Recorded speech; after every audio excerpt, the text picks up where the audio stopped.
Good evening everyone, आप सबों का स्वागत है एम्बिशन करियर इंस्टीट्यूट के इस चैनल पे।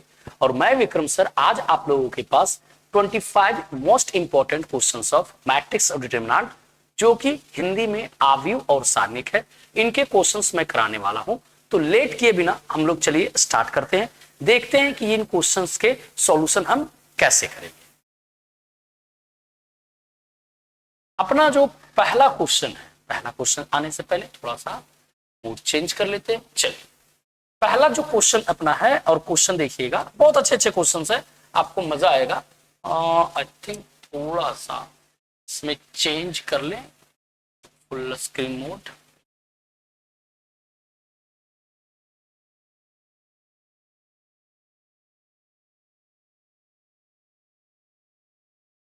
हाँ, अब देखिए क्वेश्चंस को स्टार्ट करें।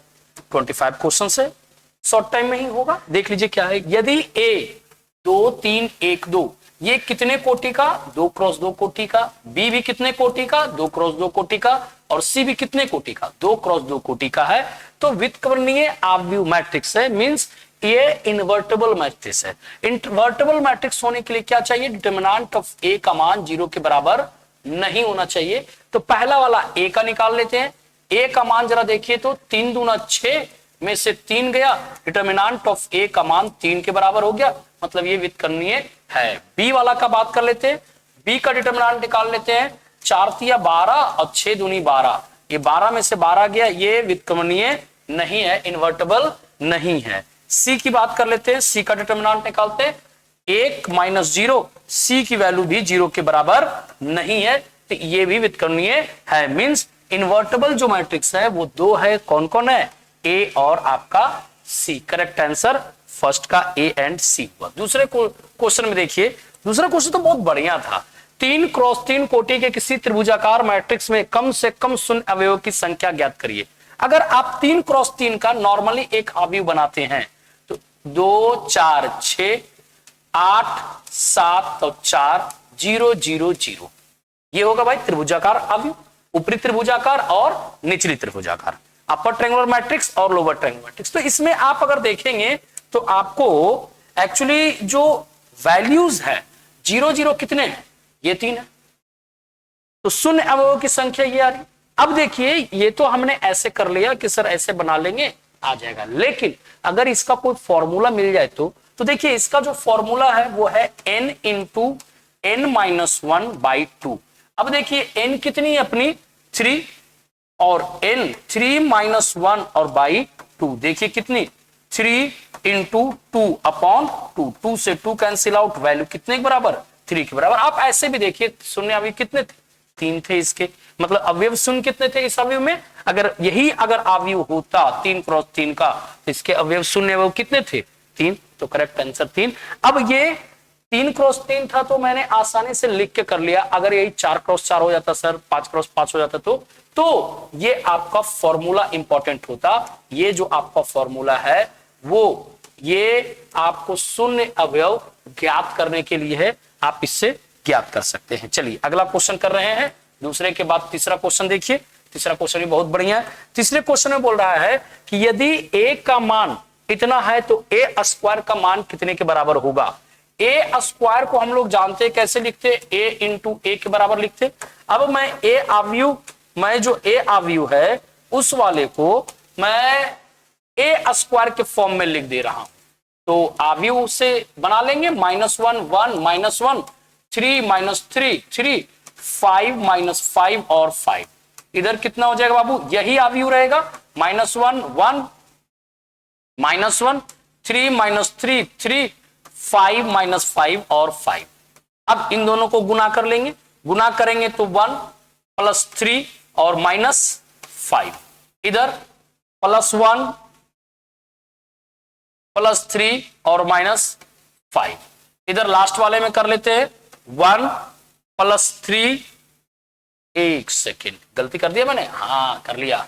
यहां दूसरे वाले में -1 -3 और माइनस क्या? +5। +1 मैंने दूसरे में मल्टीप्लाई कर दिया था, +3 और -5।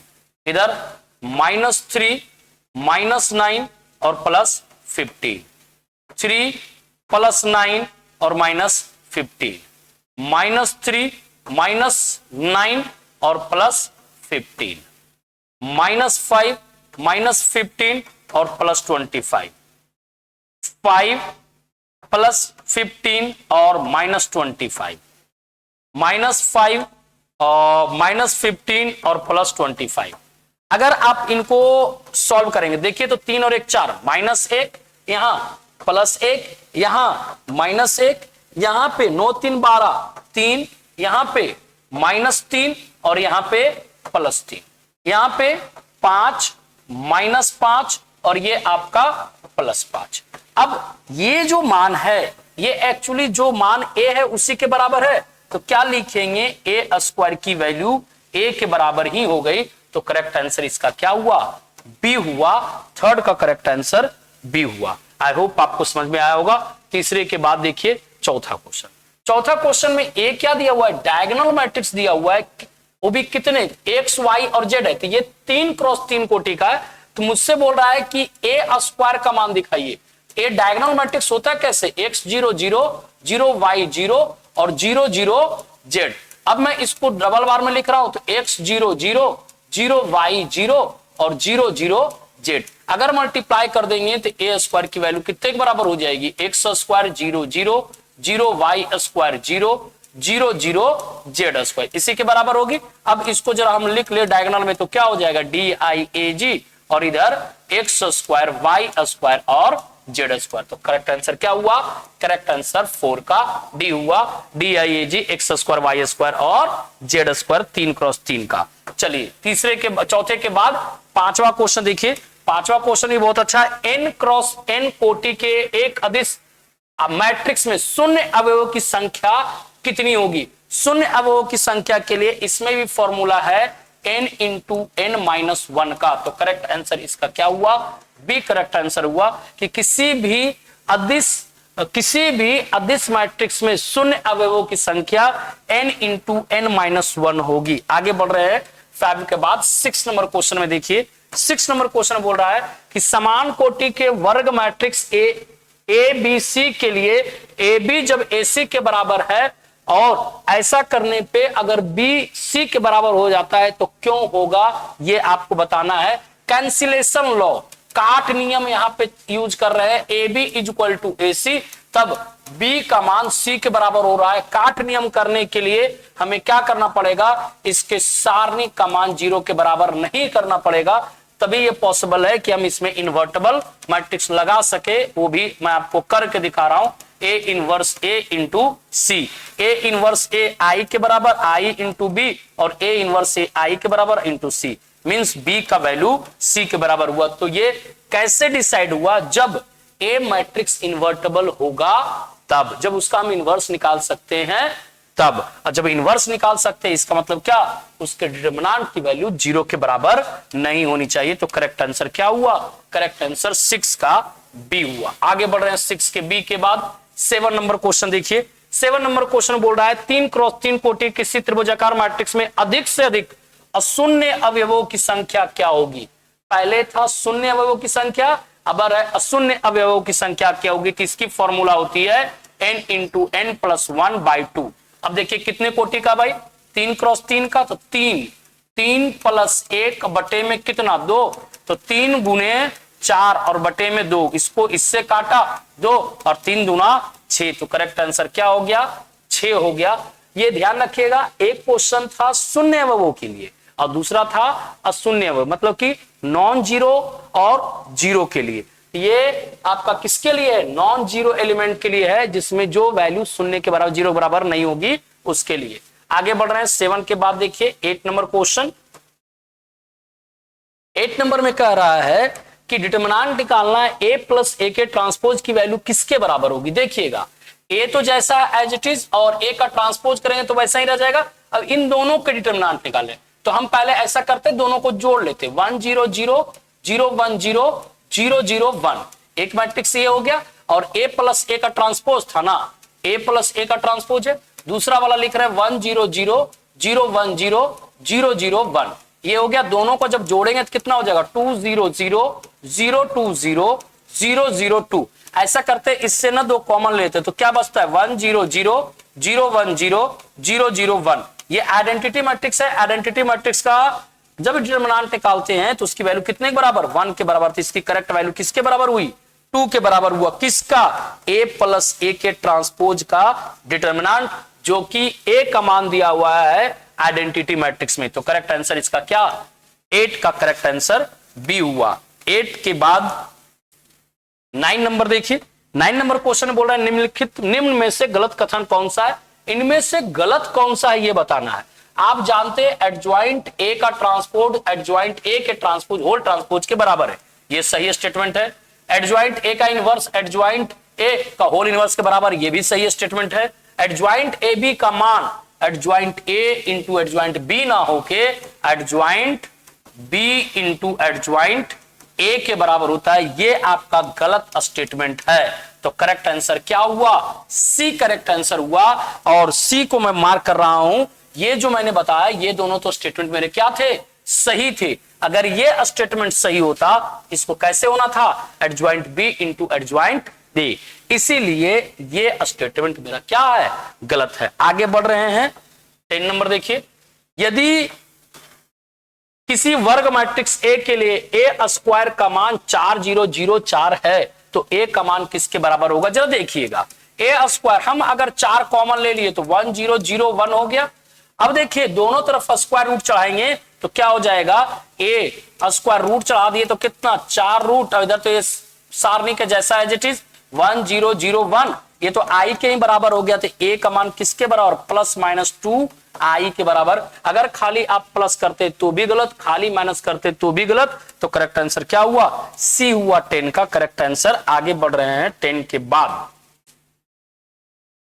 11 नंबर क्वेश्चन देखिएगा। यदि ए का मान इतना है तो ए क्यू का मान किसके बराबर होगा। पहले ए दिया हुआ तो ए स्क्वायर निकाल लेते। ए स्क्वायर के लिए 10 इंटू 0110 यही है, मल्टीप्लाई कर लेते बाबू। 0 प्लस 1, 0 प्लस 0, 0 प्लस 0 और 1 प्लस 0, ये अपनी ए स्क्वायर की वैल्यू आ गई 1001। ये ए स्क्वायर है। अब ए क्यू निकालेंगे। ए क्यू बराबर क्या, 1001 इंटू कितना 0110। अब मल्टीप्लाई कर लेते देखिएगा तो 0 प्लस 0, 1 प्लस 0, 0 प्लस 1 और 0 प्लस 0, वैल्यू किसके बराबर 0110, इसी के बराबर। तो ये मींस इसका मतलब क्या हुआ, ए क्यू का मान ए के ही बराबर हो गया, कोई चेंजेस नहीं आए। तो करेक्ट आंसर 11 का ए हुआ। 11 के करेक्ट आंसर ए के बाद 12 नंबर क्वेश्चन देखिए। 12 नंबर पूछ रहा है कि ये जो अवयव है ये 2 क्रॉस 3 का है, ये 3 क्रॉस 1 का है और ये 2 क्रॉस 1 का है। तो बराबर पूछ रहा है किसके होगा, तो मल्टीप्लाई कर लेते हैं। 7 21 प्लस 4 प्लस 5 दूनी 10, इधर 9 दूनी 18, सॉरी 9 तिया 27 प्लस 4 दूनी 8 प्लस 5, इधर प्लस में 2 मल्टीप्लाई कर लेते हैं इसको, 4 दूनी 8 और 2 दूनी 4। देखिए 21 और 4 25 और 4 10 35, ये 35 हो गया और इधर कितना 28 और 27 और 8 35 और 4 40, इधर प्लस में है 8 और ये 4। देखिए तो 35 और 8 कितना 43 और 40 और 4 44। तो करेक्ट आंसर क्या हो गया, 2 क्रॉस 1 में करेक्ट आंसर 43 और 44, 43 और 44। करेक्ट आंसर क्या हुआ, ये सी है। 12 का करेक्ट आंसर सी है। 12 के बाद 13 नंबर क्वेश्चन देखिए। 13 नंबर क्वेश्चन बोल रहा है कि यदि ए की वैल्यू इतना है तो तथा ए इनवर्स का मान इतना है तो बताए एक्स का मान किसके बराबर होगा। आपको मैंने फॉर्मूला बता रखा है, ए इनवर्स का इनवर्स निकालते हैं तो वो ए के बराबर हो जाता है। तो पहले उस वाले का ए इनवर्स का सारणिक निकाल लेते हैं, कितने के बराबर हो जाएगा 2 - 0। ए इनवर्स का सारणिक का मान 2 आ गया भाई। अब ये उल्टा हो सकता है, तो उल्टा हो सकता है तो इसका हम एडजॉइंट निकाल लेते हैं। एडजॉइंट ए बराबर कितना, उल्टा करके 2 1 0 और यहां पे 1, ये हो गया एडजॉइंट ए। एडजॉइंट ए के बाद हम क्या करेंगे, इसका ट्रांसपोज। एडजॉइंट ए करने के बाद इसका इनवर्स निकालेंगे। ए इनवर्स बराबर 1/2 और इधर 2 0 1 और 1, ये ए इनवर्स है। अब इसी का हम इनवर्स निकाल रहे थे ना, ये तो इनवर्स आ गया ये वाला। अब इसकी वैल्यू किसके बराबर, ए के बराबर, ए इज इक्वल टू 1/2, 2 0 1 1। अब अंदर कर देते हैं, ए की वैल्यू तो क्या हो गया 1 0 1/2 और 1/2।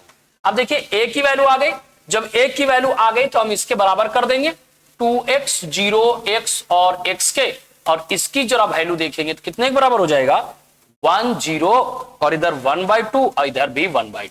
तो आप तुलना करेंगे दोनों अवयव को तो x की वैल्यू कितने के बराबर हो जाएगी 1/2 के बराबर हो जाएगी। करेक्ट आंसर सी हुआ 13 का। कुछ क्वेश्चन आपको देखते ही बनते और कुछ क्वेश्चन में आपको थोड़े से कैलकुलेशन करने पड़ते, तो कोई दिक्कत नहीं है, इतना तो कैलकुलेशन कर सकते हैं आप, बोर्ड से थोड़ा सा तो ऊपर चल ही सकते हैं, क्योंकि बोर्ड का जो लेवल है कभी भी बढ़ सकता है और कभी भी घट सकता है। इस वाले में देखिए, इस वाले का तो आंसर आपको पता होगा ए बी है, और यहां पे अगर मल्टीप्लाई करते तो ए सी हो जाता है, बगल में बी सी। अगर मैं C3 tense to C3 plus C2 कर दूं तो क्या हो जाएगा वो देखिए 1 BC AB plus AC plus BC, 1 CA BC plus AB plus CA और 1 AB AC plus BC plus AB। अब देखिए AB है, अगर इस वाले को कॉमन ले लेते हैं AB plus BC plus AC को कॉमन लेते हैं तो पहला कॉलम एंड तीसरा कॉलम एक जैसा हो जाता है। मींस मैं ले लेता हूं AB plus BC plus CA, अगर कॉमन ले लिया 1 BC 1 1 CA 1 1 AB 1। अब देखिए C1 एंड C3 एक जैसा है, इसलिए डेल्टा का मान 0 के बराबर होगा। तो करेक्ट आंसर क्या हुआ इस वाले का, ये करेक्ट आंसर ए हुआ। अब 14 का ए हुआ। आगे बढ़ रहे 14 के बाद 15 देखिएगा। 15 में ये कैसा अवयव है, H यहां माइनस में, यहां H प्लस में, यहां G माइनस में, यहां G प्लस में, यहां माइनस में F और यहां प्लस में F में, और ये डायगोनल में जो अवयव विकर्ण का जो अवयव है वो क्या है 0 0 के बराबर है। ऐसे में ये कैसा अवयव कहलाया, ये अस्क्यू सिमेट्रिक कहलाया, अस्क्यू सिमेट्रिक कहलाया। और अस्क्यू सिमेट्रिक को हिंदी में कहते हैं विषम सममित अवयव, विषम सममित अवयव कहते हैं। और ऐसे में विषम सममित अवयव का जो सारणिक का मान होता है, इसके डिटरमिनेंट का जो मान होता है, अगर इसको ए मानते हैं तो इसकी वैल्यू 0 के बराबर होगी। तो करेक्ट आंसर क्या हुआ, डी हुआ। आगे बढ़ेंगे, कोई निकालने का झंझट नहीं है। इस वाले क्वेश्चन का देखिए, ये तो बहुत आसान क्वेश्चन था, आप देखते और बना लेते। 1 1 1 x y z x square y square z square, कुछ नहीं करना था, एक ऑपरेशन लगाना था। C1 tense to C1 minus C2 और C2 tense to C2 minus C3। दो को 0 होता, एक के साथ खोलते तो x minus y, y minus z और z माइनस x। तो करेक्ट आंसर इस वाले का। अब ये ऑलरेडी किसके बराबर है, 0 के बराबर है। ध्यान रखने वाली बात थी कि इतना आता अवयव का मान, अब ये तो अवयव बोल रहा है 0 के बराबर है, ये पूरा उठा के 0 के बराबर कर दिए। तो जबकि x की वैल्यू z के बराबर नहीं है और y की वैल्यू z के बराबर नहीं है, तो अब ऐसे condition x minus y equal to 0 होगा तो x की वैल्यू y के बराबर होगी, और इसका करेक्ट आंसर C है। इस वाले का करेक्ट आंसर C है। 16 का करेक्ट आंसर ये देखिए C है भाई, वो कहा गया 16 का करेक्ट आंसर C है। आगे बढ़ रहे हैं 16 के बाद 17 क्वेश्चन में देखिए। 17 में देखिए, पहले रो से A कॉमन लेते, दूसरे से B लेते, तीसरे से C लेते, तो मेरा क्या बचता 1 1 1 बचता, यहां पे A बचता, यहां B बचता, यहां C, यहां A स्क्वायर B स्क्वायर और C स्क्वायर। अब ऑपरेशन करते C1 tense to C1 minus C2 और C2 tense to C2 minus C3।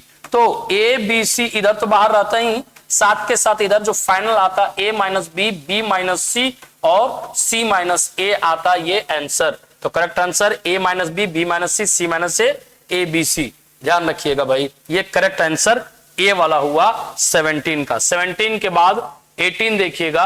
18 question में पहले वाले से A कॉमन ले रहे हैं, दूसरे वाले से B और तीसरे से C। तो पहले वाले से A लिए तो माइनस A, B और C बचा, यहां दूसरे से B लिए तो A माइनस में B और यहां C बचा, तीसरे वाले से C लिया तो A फिर बी और ये माइनस में सी। फिर से पहले रो से ए ले रहे हैं, दूसरे से बी और तीसरे से सी। ए स्क्वायर बी स्क्वायर सी स्क्वायर -1 1 1 -1 1 1 1 -1। अब देखिए इस वाले के साथ इसको मैं खोल दे रहा हूं, ए स्क्वायर बी स्क्वायर और सी स्क्वायर, तो -1 इंटू में 1 -1 -1 -1 और +1 इधर 1 +1। देखिए ये तो 0 हो गया, ये पूरा खत्म। -2 और माइनस +2 ए स्क्वायर बी स्क्वायर सी स्क्वायर, इधर 2 बचा है, इधर भी 2 बचा। 2 + 2 कितना 4, तो 4 ए स्क्वायर बी स्क्वायर सी स्क्वायर। ये सब वैल्यू को याद रखना है कि ऐसा क्वेश्चन था सर, इसका आंसर 4 ए स्क्वायर बी स्क्वायर सी स्क्वायर के बराबर होगा। एकदम आसान था, आप अगर करते तो आसानी से बना पाते। 18 के बाद 19 क्वेश्चन देखिए। अगर ये 19 में ये ओमेगा 4 है, ओमेगा क्यू की वैल्यू 1 के बराबर होती है, तो हम लिख सकते हैं ओमेगा 4 को ओमेगा क्यू इंटू ओमेगा। अब जरा देखिए मैं इसको लिख देता हूं, 1 omega square omega square omega 4 को ओमेगा और ओमेगा 6 को 3 का होल स्क्वायर, मतलब ये कितना 1। ओमेगा 4 को ओमेगा 6 को 1 और ओमेगा 8 को ओमेगा स्क्वायर। ऐसे लिखते, क्योंकि मैं इसको यहीं पे लिख के दिखाता हूं। ओमेगा 6 को क्या लिखते, ओमेगा क्यू का होल स्क्वायर करते। ओमेगा 8 को क्या लिखते, ओमेगा क्यू का whole square into omega square. ठीक, 6 और 2 8 हो जाता। ठीक, अब देखिए इस वाले को C1 tense to C1 + C2 + C3 कर देते, तो एक रो में या एक कॉलम में सारे अवयव 0 के बराबर हो जाते, तो इस वाले का मान डी होता 0 के बराबर होता। करेक्ट आंसर 19 के बाद 20 नंबर देखिए। 20 नंबर में देखिए, अगर मैंने C1 tense to C1 - C3 किया होता, ये भी 11 ये भी 15 ये भी 27 के बराबर, तो करेक्ट आंसर सी हुआ 20 का। 20 के बाद 21 देखिए।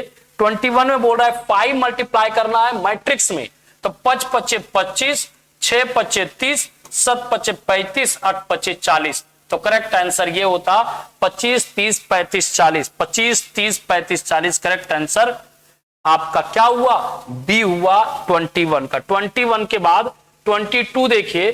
22 में कुछ नहीं करना था, दो अवयव को आपस में गुना करना था, तो 13 दूनी 26 +0 और 0 + 30 -2 और +0 और 0 + 8। तो करेक्ट आंसर 26 30 -2 और 8, 26 30 -2 और 8, 26 30 -2 और 8। करेक्ट आंसर सी हुआ 22 का आंसर। 23 में देखिए, 23 में क्वेश्चन x, इक्वल टू, ये 2 × 1 का है, ये भी आपका 2 × 1 का है, तो x equal to 2x - y 1 और y इक्वल टू 7। इसको उठा के इधर लेके जाएंगे, 1 equal to 2x - x, x की वैल्यू 1 के बराबर, y की वैल्यू 7 के बराबर। करेक्ट आंसर क्या है, x की वैल्यू 1 के बराबर और y की वैल्यू 7 के बराबर। करेक्ट आंसर बी है 23 का। 23 के बाद देखिए 24 क्वेश्चन नंबर। 24 में बोल रहा है कि A is a square matrix, then A + A का परिवर्त, ये परिवर्त है, क्या होगा, तो ये सममित अवयव होता है। ये 24 नंबर का आंसर था। विषम सममित होता कब, जब A- विषम सममित होने के लिए A - A का परिवर्त रखते, तब ये विषम सममित होता। अब इस वाले क्वेश्चन में देखिए 25 नंबर क्वेश्चन, लास्ट क्वेश्चन है। ये सारणिक का मान निकालना है, x² - x + 1 × x - 1, यही है x², जरा देखिए तो x² - 1 होगा, x² - x² और +1, ये से ये कटा, वैल्यू कितने के बराबर, 1 के बराबर। तो करेक्ट आंसर क्या हुआ, 25 का करेक्ट आंसर ये हुआ। आई होप आपको ये क्वेश्चंस पसंद आए होंगे। कुछ क्वेश्चंस तो बहुत ही लाजवाब थे, कुछ क्वेश्चंस आसान थे। तो अगर इस तरीके के क्वेश्चंस की आप प्रैक्टिस करते हैं, तो आगे आने वाले टाइम में 2026 में जब आप एग्जाम देंगे, तो आप बहुत ही बढ़िया कर सकते हैं। आई होप आपको ये क्वेश्चंस बहुत अच्छे लगे। अगर अच्छे लगे हैं तो वीडियो को जरूर लाइक कीजिएगा, अपने फ्रेंड सर्कल में जरूर शेयर करिएगा। आज के लिए इतना ही, थैंक यू।